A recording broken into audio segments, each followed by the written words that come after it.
बिस्मिल्लाहिर्रहमानिर्रहीम। मेरा नाम डॉक्टर अहमद ज़ीशान है और ये मेरा यूट्यूब चैनल है।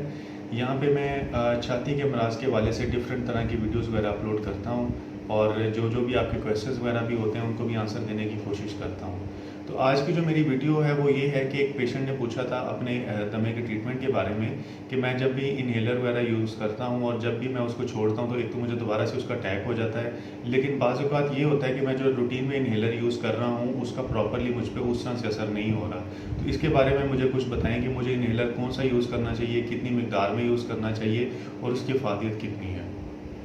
देखिए, हम स्टार्ट करते हैं इस वीडियो को कि इन्हेलर की टाइप्स कितनी तरह की होती हैं। इन्हेलर इस टाइम जो है ना वो पूरे वर्ल्ड में दो तरह के एग्जिस्ट करते हैं। एक वो होते हैं जो रिलीवर होते हैं और दूसरी टाइप वो है जिसको मेंटेनेंस डोज बोलते हैं। जो नंबर 1 पे जो रिलीवर है वो बुनियादी तौर पे एक इमरजेंसी मेडिसिन है, यानी उसका जो वो जैसे ही आप उसका पफ लेते हैं तो वो फ़ौरन से आपके लंग्स में जाके उसका असर आना शुरू हो जाता है और इसका जो असर है वो चंद घंटों तक रहता है और उसके बाद इसका असर ख़त्म हो जाता है। चूँकि मैंने अभी आपको बताया कि ये रिलीवर है, नाम से ही ज़ाहिर है, यानी वक्ती तौर अगर आपको डिज़ीज़ का एक अटैक आ रहा है तो ये उसको वक्ती तौर पे तो आपको रिलीफ दे देगा, लेकिन अगर आप उसको कंटिन्यूसली यूज़ करते रहेंगे तो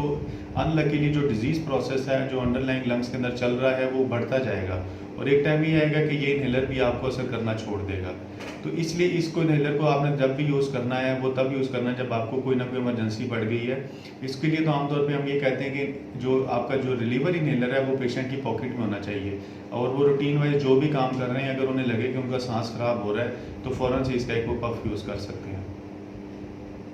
इसके बरक्स अगर मैं आपको बताऊं, जो मेंटेनेंस डोज इन्हेलर है वो एक जब आपकी हेल्दी लाइफ चल रही होती है, रूटीन लाइफ चल रही होती है जिसमें आपका जो दमा है वो कंट्रोल में होता है, तो उसको आपने तब यूज़ करना है और उसको प्रॉपरली आपने अपने एक क्लासिफाइड चेस्ट स्पेशलिस्ट पल्मोनोलॉजिस्ट से मशवरे से आपने उसकी डोजेज वाला कौन से वाला आपने जो मेंटेनेंस डोज इन्हेलर है वो यूज़ करना है और उसकी मिकदार आपने कैसे उसको कम करनी है और कब आपने उसको छोड़ देना है। याद रखिएगा, जो दमे की बीमारी है वो बुनियादी तौर पे एक एलर्जी है। जैसे आपको स्किन की कोई एलर्जी है उसी तरह ये जो फेफड़ों के अंदर ये एक एलर्जी का नाम है और जब भी आपको कोई भी ऐसा कोई चीज़ है बाहर से, ठंडी हवा है, कोई ठंडा पानी है, कोई चॉकलेट है, कोई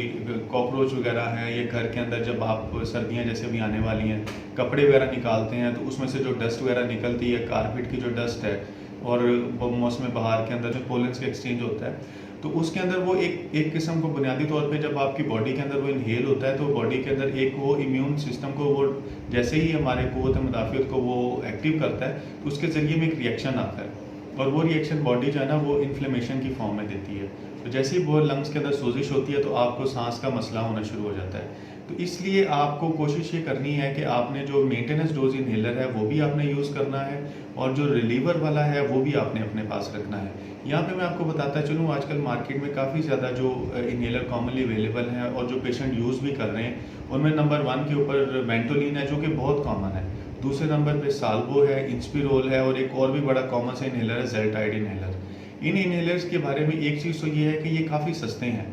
क्योंकि इनकी जो वो कॉस्ट है एवरेज कॉस्ट 200-300 रुपये में आ जाता है, जबकि जो बाकी इन्हेलर्स हैं उनकी कॉस्ट इनसे 3 to 4 टाइम्स ज़्यादा है। तो एक आम पेशेंट जिसको अपनी इसके बारे में ज़्यादा नॉलेज नहीं तो वो ये समझता है कि अगर मैंने इन्हेलर यूज़ करना है तो मैं यही वाला यूज़ कर लेता हूँ तो ये मेरी जेब पे भी इतना भारी नहीं पड़ेगा,